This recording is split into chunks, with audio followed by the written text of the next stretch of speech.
കല്യാണമെന്ന് പേരും പറഞ്ഞുകൊണ്ട് കുറിയൊക്കെ അച്ചടിച്ച് അങ്ങോട്ടും ഇങ്ങോട്ടും രണ്ട് മൂന്ന് പൂമാലയൊക്കെ ഇട്ട് താലിയാന്ന് അങ്ങോട്ട് ഒരു ലോകം എടുത്ത് കഴുത്തേ കൂടെ ഇങ്ങനെ മുറുക്കി കെട്ടി, ചിലപ്പം മുറുക്കാതെ കെട്ടി 2 ദിവസം കഴിയുമ്പോൾ ഡിവോഴ്സ്. പിന്നെ അതിൻ്റെ ആഘോഷം വേറെ. ഡിവോഴ്സ് ആയിട്ട് ആദ്യം കല്യാണം കഴിക്കുന്നതിൻ്റെ ആഘോഷം, പിന്നെ ഡിവോഴ്സ് ആയി കിട്ടി എന്ന് പറഞ്ഞുകൊണ്ടുള്ള ആഘോഷം.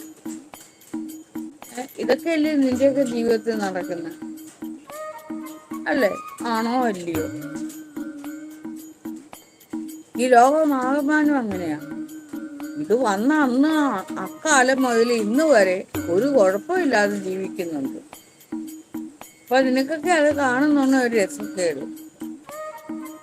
നീക്ക് എന്ത് പറഞ്ഞാലും നാഗാദേവിയെ അത്രയേറെ കൂട്ടുകൂടുന്ന ആണോ പെണ്ണോ, നാഗാദേവി കളഞ്ഞിട്ടൊന്നും പോയില്ല.